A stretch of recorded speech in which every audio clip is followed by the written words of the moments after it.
কালো তিলকের মাহাত্ম্য কি? কালো তিলকের কোনো মাহাত্ম্য নেই। এটা হচ্ছে ব্রজ রস, গিরি গোবর্ধন পর্বত ব্রজ রসকে এই দুটো মিক্সড করে তিলক ধারণ করা হয়। সাদা তিলক যে খারাপ তাও নয়, কালো তিলক পড়লেই যে আমি একেবারে নাচতে নাচতে স্বর্গে যাব তাও নয়। আগে চরিত্র পরিবর্তন করতে হবে। সাদা কালো পরে দেখেন, আগে চরিত্র পরিবর্তন করেন। কি রাগ করছেন নাকি? ও কালো তিলক পড়ছে ও যে একেবারে ব্রজবাসী হয়ে গেছে না, ও সাদা তিলক পড়ছে একেবারে গৌরাঙ্গ মহাপ্রভুর আপনজন হয়ে গেছে তা না। আগে মিথ্যা কথা ছাড়ো, কপটতা ছাড়ো, পরের যেন ক্ষতি না করো, যেন নিজের স্বজাতি চিন্তাটা করো এবং মানুষকে ভালোবাসো। পৃথিবীর কোনো হিন্দু মুসলমান বৌদ্ধ খ্রিস্টান কোনো মানুষকে ঘৃণা করার নয়, প্রত্যেকটা মানুষকেই তোমরা ভালোবাসতে শেখো। তিলকও পড়লাম, পরের ওই জমির আইল কুবাবার যে 1 বিঘা বাড়াই নিলাম কুবাইয়ে, ওরে সাধুরে আছে কি না?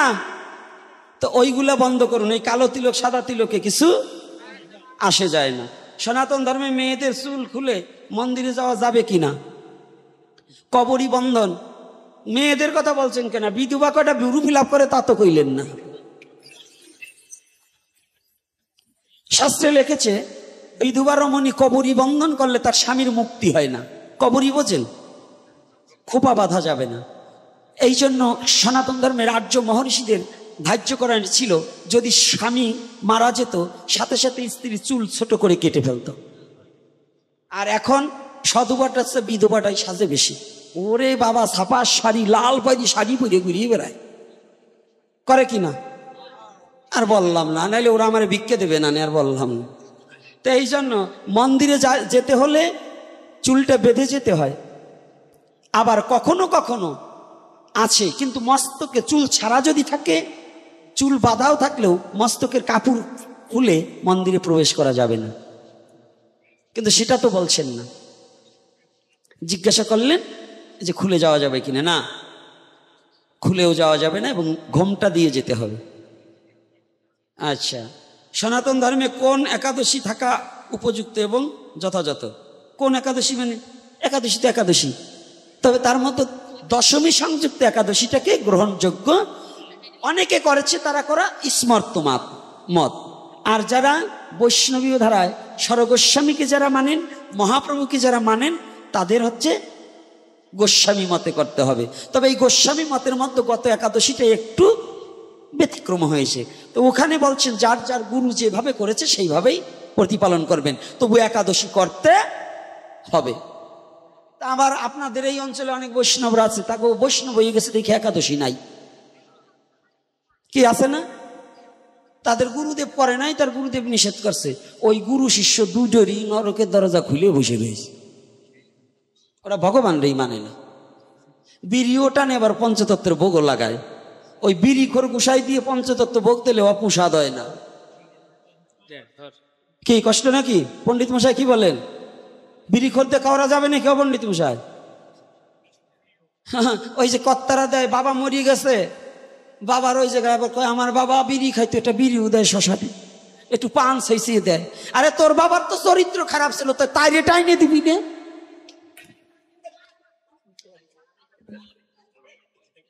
এগুলো একটা হারামজাদাগিরি। অর্থাৎ বাবা যখন মারা যায় তখন স্বর্গীয় লাগান হয়। কি স্বর্গীয় লাগান হয় কিনা? তা স্বর্গীয় ব্যক্তি স্বর্গে কি পান বিড়ি খায় নাকি? মাছের মাথা দেখায় না? ওই মাছের মাথাটা নিয়ে দেয় শ্মশানের উপর, ওটা পেতের কার্য। কোনো যদি সঠিক পুত্র হয়, তার মা বাবার কাজে কোনোদিন সে শ্রাদ্ধে মৎস্য দেবে না। সৎ পুত্র কোনোদিন তার মা বাবাকে নরকে ঠেলে দেওয়ার পথ খুলবে না। অর্থাৎ ব্রাহ্মণ্য শাসিত সমাজে ব্রাহ্মণরা বলতেন ওর পেতের শ্রাদ্ধ করতে হবে। আমার বাবা কি পেত হয়ে গেল না? শাস্ত্রে বললেন যারা কৃষ্ণ মন্ত্রে দীক্ষা গ্রহণ করে তাদের কোনো পেতের শ্রাদ্ধ নেই। কি কৃষ্ণ মন্ত্রে দীক্ষা গ্রহণ করলে তাদের কি নেই? প্রেত শ্রাদ্ধ নেই। তাহলে ওখানে আমিষ দ্বারা শ্রাদ্ধ কার্য বন্ধ। শাস্ত্রে লেখা আছে আমিষ দ্বারা শ্রাদ্ধ কার্য করিবে। আমিষ মানে মাছ নয়, আমিষ মানে প্রোটিন। কাঁচকলায় সবচেয়ে আমিষ প্রোটিন রয়। কোন কিসে? মুগ ডাইলে, কাঁচকলায়, পটলে, সব সবজিতে আমিষ আছে। এই যে যত নিরামিষ বুঝি, একটাও নিরামিষ বুঝি নয়। সব আমিষ আছে। তাহলে কি সাত্বিক আহারী, রাজসিক আহারী, তামসিক আহারী, 3 প্রকারের আহার। কি সাত্বিক, রাজসিক, তামসিক। সনাতন ধর্মে বলছে সাত্বিক আহার। কোথায় বলেছে? শ্রীমদ্ ভগবত গীতায় বলেছে। আর যারা গীতা মানেন না তার সাথে আমার কোনো সম্পর্ক নাই। অসুরের সাথে কথা বলে লাভ কি? যে গীতা মানে না ও তো অসুর, তো অসুরের সাথে আমার সম্পর্ক কি? যে মত পথের হোক, সনাতন ধর্মে যে গীতা মানে না সে অসুর। অসুরের সাথে আমাদের কোনো সম্পর্ক হতে পারে না। মত বহুবিধ হতে পারে। আপনারা বলবেন মতুয়া মত, হ্যাঁ মতুয়া মতেও গীতা মানে। কে বলছে মতুয়া মতে গীতা মানে না? শয়তান যেগুলো চুলদারি রাইখে সমাজের নষ্টকারী যে বদমাশগুলো, ওরা বলে গীতা মানি না। আমি নিজে ঠাকুর বাড়ি গিয়েছি, জানবেন আমার চোখের জল ধরে রাখতে পারিনি। কে বলছে তারা বৈষ্ণবকে শ্রদ্ধা করে না? যদি কোনো বৈষ্ণব বলে ও ভণ্ড বৈষ্ণব। আমি নিজে ঠাকুর বাড়ি গিয়েছি। সুব্রত ঠাকুর এই এত চাপের মধ্যে, নিচে অসুস্থ, কথা বলতে পারে না, ডাক্তার বলছে কথা বলবেন না, তার মধ্য দিয়েও আমাকে সময় দিয়েছে। শুধু সুব্রত ঠাকুর না, ওখানকার যত ওই ঠাকুর বংশের বাবারা মায়েরা, আমি গিয়েছি পরে, তারা যথার্থ। কই আমার সাথে তো তারা দ্বন্দ্ব করলেন না। তারা কত সম্মান, প্রসাদ, ছোট মা, মেজো মা এবং ওখানকার মতুয়া বাবারা যারা ভলান্টিয়ার ছিল, তারা যেভাবে প্রোটেকশন দিয়ে আমাকে ঠাকুর বাড়ি ঘুরে দর্শন করিয়েছে, আমি এর চেয়ে আর কি চাবো? কই কে বলছে মতুয়াদের মধ্যে হিংসা? আসল ঠাকুর বাড়ি কোনো হিংসা নাই, কিন্তু ওই কিছু বজ্জাত আছে যারা গুরুচাঁদের নাম নিয়ে শয়তানি করে খাচ্ছে। ওই শয়তানগুলো সমাজটাকে নষ্ট করছে, অন্য কিছু নয়। আমার ঠাকুর বাড়ি কোনো হিংসা নেই। আমি নিজে তার ভুক্তভোগী। আমি এখানে বসে বলে যাচ্ছি যে আমি নিজে গিয়েছি। এই তো বারণীতে গেলাম, যারা আমার সাথে ছিল, আমার সফর সঙ্গে, এই যে ওরাও ছিল, ওরা বলতে পারবে যে কত সমাদর, কত যত্ন, আমি ভুলতে পারবো না। এ কোনো অনেক বৈষ্ণবের বাড়ি গিয়ে পাইনি। মালা তিলক পড়ছে, আবার সাধু দেখলে হিংসা করে। কই তারা মধু হলেও তো আমাকে হিংসা করেনি, তাহলে আমি কেন বলবো যে হিংসা করেছে? কি আমি বলতে পারবো? আমি মিথ্যা বলবো? তাহলে কি যে মত পথের হোক, যে গীতা মানে না, আমরাও তাকে কুকুরের মুখ দেখি তো মুখ, যে গীতা মানে না তার মুখ আমি দেখি না। কথাটা কি রাগ করছেন নাকি? আচ্ছা, এইবার নাম বলা যাবে না। শ্রাদ্ধে ভোজন অনুষ্ঠানে মাছ দিয়ে করা কি ঠিক কিনা, এটা তো বলেই দিছি, আর কি বলবো? অবশ্যই না। যারা আগে দিয়েছেন, বাবা আগে জানিনি, এই পাকুড়লে আসতে মাটির মধ্যে দিয়ে, কাদা মাটি দিয়ে হাইটে আসতে হইতো না? পাকা রাস্তা ছিল, বর্ষার দিনে নৌকায় আসতে হতো না? আচ্ছা, এখন কি গাড়ি নিয়ে ঢুকছি আজকে? তো এটা কি পরিবর্তন হয়েছে? আগে নমসূত জাতির মধ্যে, এই নিম্ন জাতির মধ্যে শাস্ত্র অধ্যয়ন করার মতো লোক খুব কম ছিল। ছিল কি না বাবা? একখানা পঞ্জিকা পড়তে একাদশী নয়, আমাবস্যা কবে, তাও ব্রাহ্মণ বাড়ি যেতে হতো। ওরা ওই কৌশলে আপনাকে অধর্মের পথ দেখাতো। এজন্য শাস্ত্রে আছে কাঁচকলা দ্বারা শ্রাদ্ধ কার্য করিবে। কাঁচকলায় আমিষ প্রোটিন। তো ওরা মনে মনে করলো কাঁচকলা যখন দেশে, তো ওই দিয়ে কায়দা করে খাতি হইলে তো 2টা মাছের দরকার, ওই জন্য ওই মাছ ঢুকোই দেশে, যে ওইটি না হইলেই হবে না। কিন্তু এখন তো সনাতন ধর্মের প্রত্যেক জাতির মধ্যে, ওই ব্রাহ্মণদের মধ্যেও ভালো ব্রাহ্মণও এখন হয়েছে। আপনারা খালি ব্রাহ্মণের দোষ দিলে হবে না। ওই কিছু অনাচারী আছে, 2-4টে পাণ্ডিত্য দেখাবার দিয়ে খালি শ্লোক মুখস্থ বলে, কিন্তু হিংসা করে দফা সারে। ওই শয়তানগুলো হলো ক্রিমিনাল।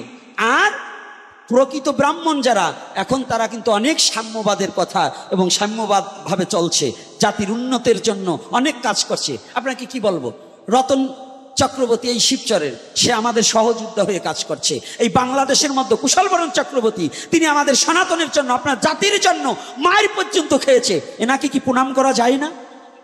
যে ব্রাহ্মণ্যত্ব পরিত্যাগ করে একজন শূদ্রের পায়েও সে সাধুগুরু বৈষ্ণবের পায়ে প্রণাম করে, এই কুশলবরণ চক্রবর্তী নিজে ভূলণ্ঠিত হয়ে প্রণাম করে। তাহলে এই ব্যক্তিকে শ্রদ্ধা না করে পারা যায়? তাকে প্রণাম না করে পারা যায়? যে তার অভিমানকে পরিত্যাগ করছে। শুধু এটা নয়, সে একজন গবেষক, শাস্ত্রের উপরে ডক্টরেট করেছে, একজন ভার্সিটির লেকচারার। তাহলে সেই ব্যক্তি যদি একজন সাধারণ ভক্তের চরণে লুটিয়ে পড়তে পারে, জাতির জন্য মায়ের খেতে পারে, আমি মনে করি ওই একখানা কালী পুজো করার চেয়ে ওই কুশলবরণ চক্রবর্তীকে প্রণাম করলে ঠগা হয় না কোনো অংশে। তা ব্রাহ্মণও আছে আর বাউনও আছে। এই জন্য ওই রকম ব্রাহ্মণ যদি থাকে আমি প্রণাম করি। তাই ওরা এই খাওয়ার বুদ্ধি করতো। এই জন্য আপনারা যারা সচেতন মায়েরা বাবারা, আপনাদের অনুরোধ করছি, যার যার মা বাবার শ্রাদ্ধে মৎস্যটাকে পরিত্যাগ করার চেষ্টা করুন। পারবেন কি? রাধে রাধে। আপনি অন্যদিন খান, শুধু ওই শ্রাদ্ধর দিন পরিত্যাগ করুন।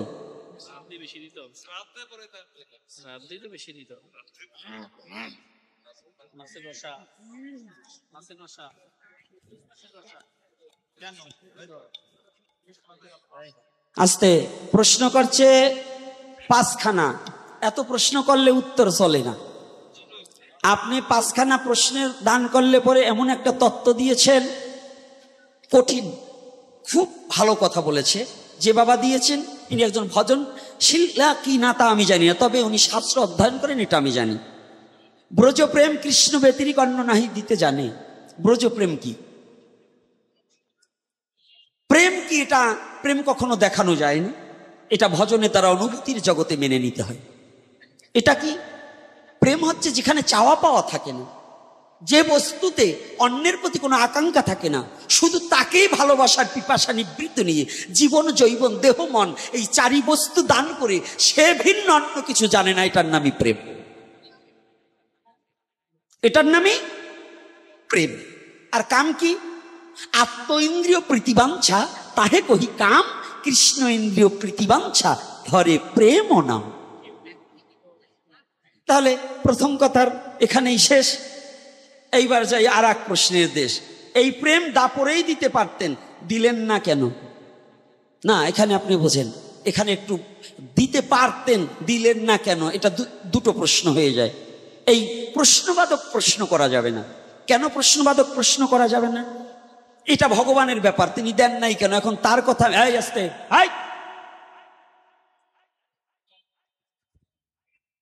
সামনে এসে বসবা না কখনো। এই কথাটা জানো, সবকিছু মুখস্থ আসে? সবকিছুকে মুখস্থ নিয়ে বসা যায়? কিছু কণ্ঠস্থ, কিছু মুখস্থ, আর কিছু ঠুটস্থ, যদি কোনো আপনাদের মতো সাধুগুরু বৈষ্ণবের কৃপায় হয়, তা না হলে হয় না। এজন্য কথা বলবেন না, এখন মন অন্য জায়গায়। যে প্রশ্নটা করছে আপনি এটা বুঝবেন না। তাহলে এখানে কি বলছি? কৃষ্ণ কেন দেননি এই মনোবাসনা? আমাকে এখানে আনছি, কোন কোন কাজে আনছি এটা তো আমি জানি না, আনার কাম আনছি। তাহলে এখানে একটু উপলব্ধি করার বিষয় আছে। কি? তিনি দিতে পারতেন না তা না, কেন দেয়নি? অর্থাৎ এখানে ব্রজপ্রেম, ব্রজ গোপী ভিন্ন, কখনো ওই ব্রজপ্রেমকে অনুভূতির জগতে নেওয়া যায় না। নিত্য সিদ্ধ কৃষ্ণ প্রেম কবু সাধ্য নয়। ব্রজের সাধনায় কলির যুগের জীবের জন্য কখনোই সম্ভব নয়।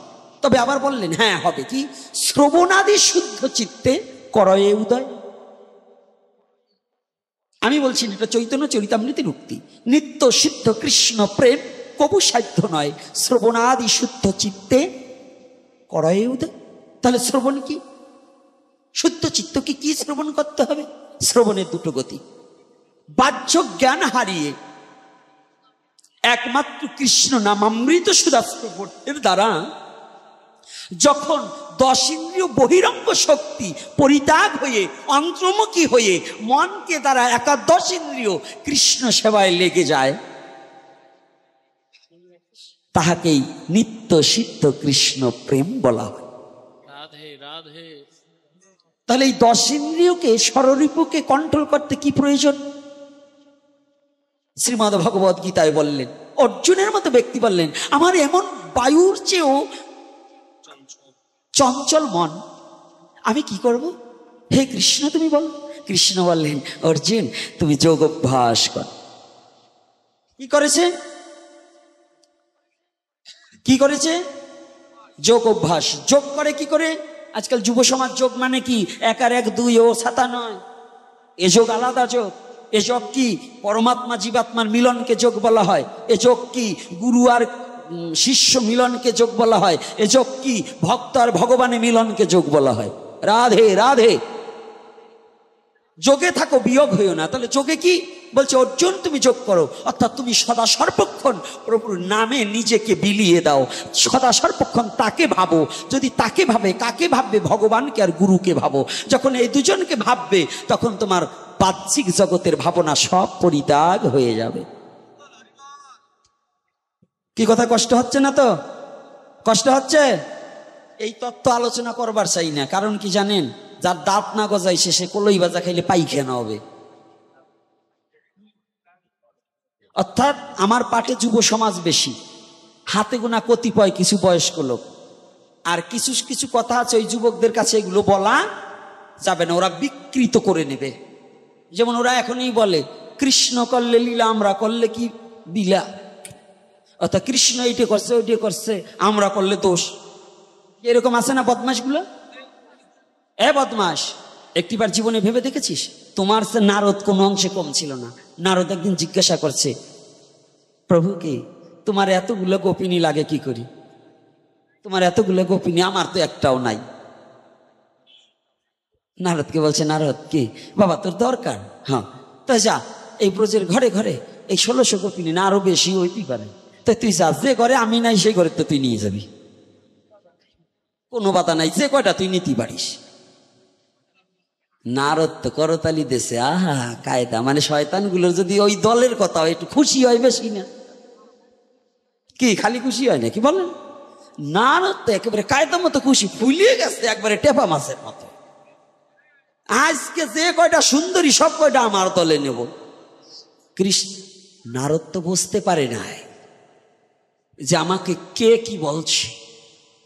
নারদ যে ঘরের দরজায় যায়, যাইয়ে দেখে আমার কৃষ্ণ রসময়। একে একে সব ঘর ঘুরে আসছে, দেখে সব জায়গায় আমার কৃষ্ণ দয়াময়। নারদ এসে প্রণাম করে বলছে ডেকে, কৃষ্ণ একই লীলা। বলছে বাবা আমি বলছি না যে ঘরে আমি নাই সে ঘরে। কয় সম্ভব কি করে হয়? বাবা হয়। বলছে কেন, কি করে হয়?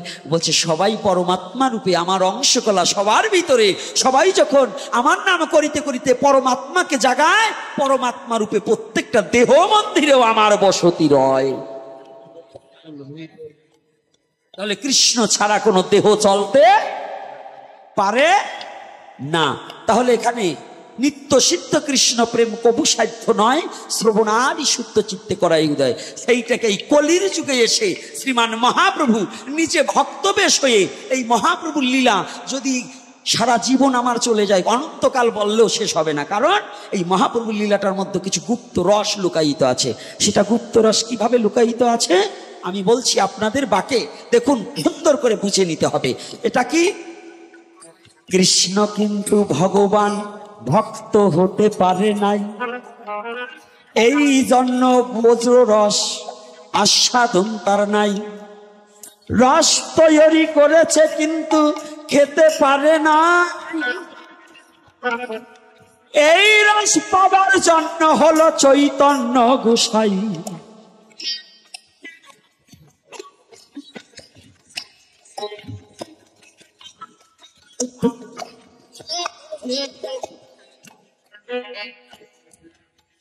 রাধা কৃষ্ণ প্রণয়া বিলাকৃতিনি আহল্লাদিনী শক্তি রসমা তেকাত্মাপি দেহ ভেদাঙ্গতৌ তৌ চৈতন্য খং প্রকট মধুনায় তদদ্বয় চক্ষুমাপ্ত রাধা ভাব দিদি সুবলিতং নৈমি কৃষ্ণ স্বরূপম।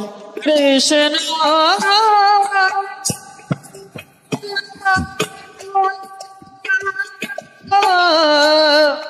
কৃষ্ণ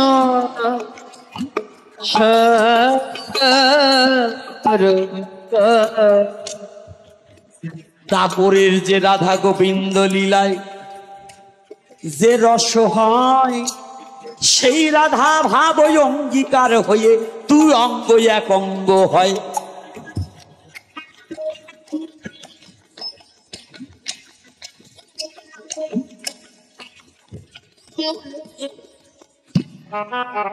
রাধা প্রেম সবাই বলে, রাধা প্রেম রাধা ঋণ স্তুতি বাদের তরে, এ কথা কিন্তু কোন জ্ঞানী লোক নাহি বলে। ভগবানের ঋণ নেই জানিয়া রাখিবে আধার অঙ্গটাও কিন্তু ভগবানের অঙ্গ থেকে সৃজন হয় বিশ্ব চরাচরে।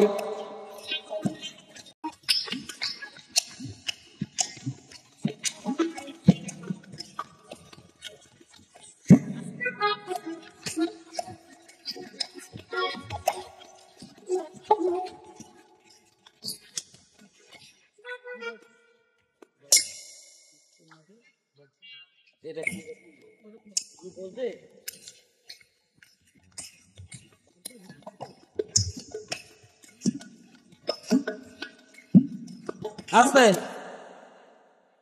এই কথার মানে কি বোঝার মতো জ্ঞান হয়েছে? এটা ভাগবতের কথা, সম্পূর্ণ ভাগবত। এই যে মেন ভাগবত, ভাগবত জীবনে খুলে দেখছেন নাকি?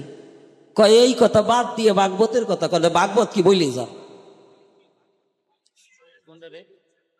এজন্য কর্তারা কথা বলবেন সবার সাথে না, ভাগবতকে চেনবেন। এই যে আমি আগে যা বলছি ওর একটাও ভাগবত না, আগে যা বলছি ওর একটাও ভাগবত না, ভাগবত যাই এখন বলতেছে। আগে ভাগবত চিনতে হয়। এই যে কথাটা বলা হচ্ছে এখন, এইটাই হলো মূল ভাগবত। আর আগে যা বলছি গঠনমূলক কথা, যে আমার জাতীয় চেতনা হবে, যে কথা বললে পরে মানুষের মলিনতা দূরীভূত হবে। আর এটা হচ্ছে তত্ত্বজ্ঞ কথা। এই জন্যই আগে বলছি না বাবা, প্রশ্ন করবেন, দাঁত বা গজাইনে লোক ছাড়া আমার কাছে প্রশ্ন করা যাবে না। কি কথা বলছি না? অর্থাৎ এই জন্য ভজন দ্রষ্টা হতে হবে। কৃষ্ণ কথা সবার পেটে হজম হয় না, এত সহজ না। এই জন্য জোর করে খাওয়ালি পরে সাতা পায়খানা করি মরবে। এই জন্য হরি কথা শর্মার করিলি পরে এই মন আর পেট এ দুটোরে ঠিক করে আসিস, নালি হবে না। রাগ করছেন নাকি বাবা? আমায়রা রাগ করছেন না? তাহলে এইখানে কথাটা বলছে কি, প্রেম কি জানেন? এই প্রেমের জন্য ভগবান গৌর হয়েছে। বাবা প্রশ্নটা কে করেছে তার কি একটু দেখতে পারি? বাহ বাহ বাহ, চমৎকার। আমি তাইলে আমার এটা খারাপ না, আমার চোখটা তো ওই জায়গায় গেছে। চোরার ছেলে চুরি করে দিবা প্রশ্ন ধরা খাওয়া। তো এই যে প্রেম, উনি গৌর হলেন কেন? যেখানে প্রশ্ন করছেন আলোচনা কি সেখানে ছিল কিনা? হ্যাঁ ছিল তো। তাহলে এখন এই যে গৌর হলেন কেন, এটাও ভাগবতের কথা। না হলে যারা ভাগবত পাঠ করেন বলুন আসুন, এই ব্রজ প্রেম তত্ত্বটা কি? ব্রজ কি? ব্রজ কোনো সাধারণ মাটি নয়, ব্রজ কোনো সাধারণ মাটি নয়, অপ্রাকৃত ধাম ব্রজ। ব্রজের কুকুরটাও অপ্রাকৃত, ওই ব্রজে বসবাসকারী বানরও অপ্রাকৃত। ব্রজের বানরের চরণের ধূলিকণা সমজ্ঞান আমি গোপীনাথ আমার নেই। ব্রজের বানরের চরণের ধূলিকণা সমজ্ঞান আমার নেই। আজও কি জানেন, ওই ব্রজের বানর যদি কোনো মানুষকে ধরে, একবার জয় রাধে রাধে বললে পরে বানরটা মানুষকে ছেড়ে দেয়, কিন্তু আমি মানুষ হয়ে একটা মানুষকে ছেড়ে দেই না। কি মিথ্যা বলছি? যারা ব্রজে গিয়েছেন এটা কি মিথ্যা? ষাঁড় গরু তার গলায় কোনো রশি নেই, রাধে রাধে বললে পরে রাস্তা ছেড়ে দেয়। এইটা বুঝাবো কি দিয়ে? এইটা কি বুঝানো যায়? অবিবাহিত মেয়েকে যদি বলি মা তোর সন্তান প্রসবের কেমন যন্ত্রণা, ওটা যেমন সে বলতে পারবে না। যারা জীবনে ভজন করে না, যারা কোনোদিন রাধা তত্ত্বকে উপলব্ধি করে না, কৃষ্ণকে ভালোবাসতে জানে না, তারা জীবনেও এই তত্ত্ব বুঝবে না। সাধনা করতে হবে। রাগ করছেন নাকি? কথাগুলো আগে বুঝতে হবে। আরে আর আনেন বা না আনেন, আসার জন্য একেবারে এত কান্দে মরবো না নে, কিন্তু আজকে যা আছে তা বলি যাব। তো এইবার দেখুন,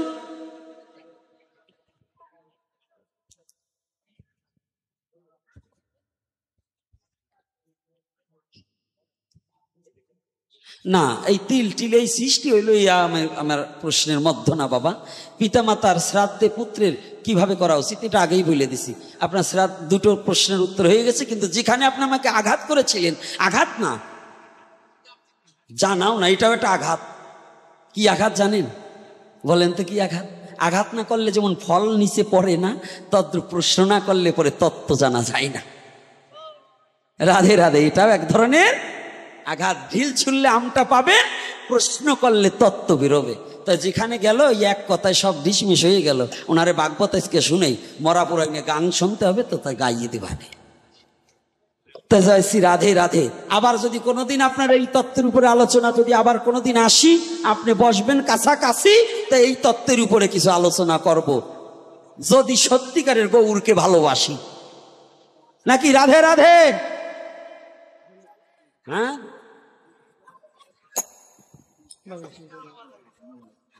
মৃত্যু ব্যক্তিকে শ্মশানে তুলসী পাতা দেওয়া হয়।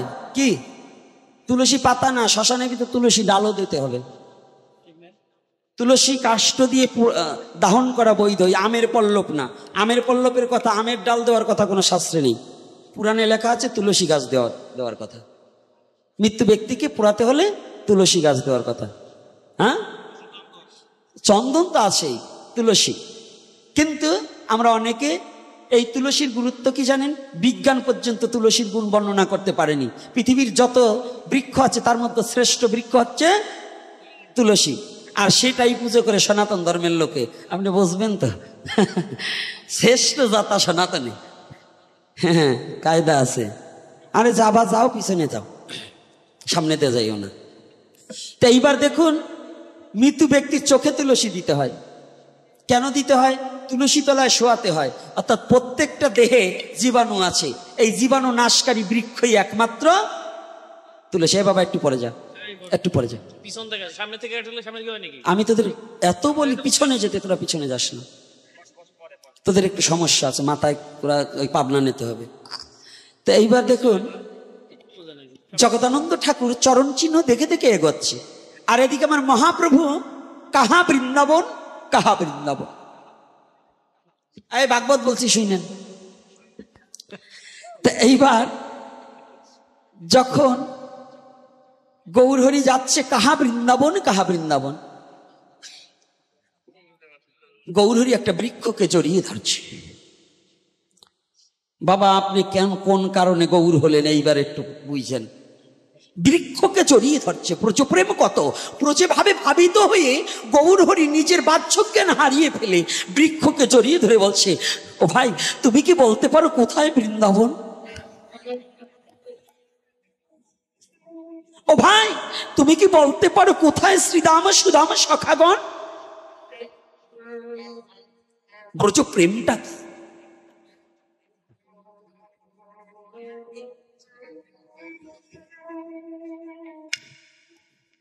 ব্রজপ্রেম যেখানে আঘাত করেছিলেন জানেন, শ্রীমতী রাধারানীর অভিসার, অভিসারে যেদিন সেজেছিলেন, অভিসারে যেদিন সেজেছিলেন, পায়ের আলতা ঠোঁটে চোখে লাগিয়েছি, চোখের কাজল মুখমণ্ডলে লেপেছিল। শুধু একমাত্র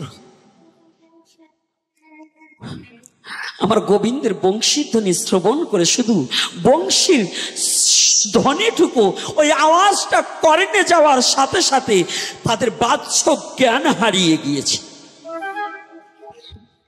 ওটাকে বলে ব্রজপ্রেম। নিজেকে যত সময় আমি থাকি তত সময় ব্রজপ্রেম থাকে। যখন আমিত্ব হারিয়ে স্বামিত্বকে বরণ করে নেওয়া যায়, তখন ব্রজপ্রেম এসে উদয় হয়ে যায়।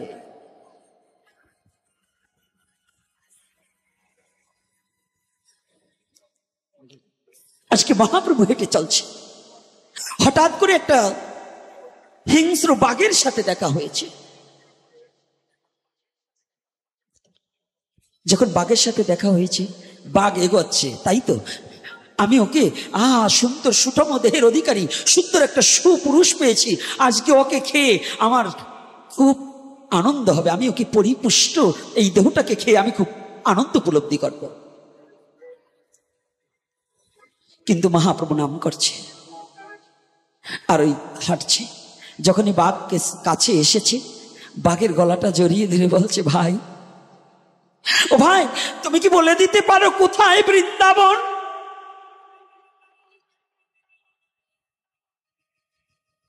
যখনই বলেছে কোথায় বৃন্দাবন, মহাপ্রভুর পরশ যখনই এই বাঘের গায়ে লেগেছে, ওর পশু জনম ধন্য হয়ে গিয়েছে, পশু জনম ধন্য হয়ে গিয়েছে। ওর আত্মচেতনা স্মৃতি জ্ঞান জাগ্রত হয়ে গেছে। আপনারা এখন দেখছেন সনাতন কীর্তন। ভারত ও বাংলাদেশের বাছাইকৃত দলের কীর্তন পেতে আমাদের চ্যানেলটি সাবস্ক্রাইব করুন এবং আপনাদের মতামত কমেন্ট করুন। এতক্ষণ কীর্তনটি দেখার জন্য অসংখ্য ধন্যবাদ।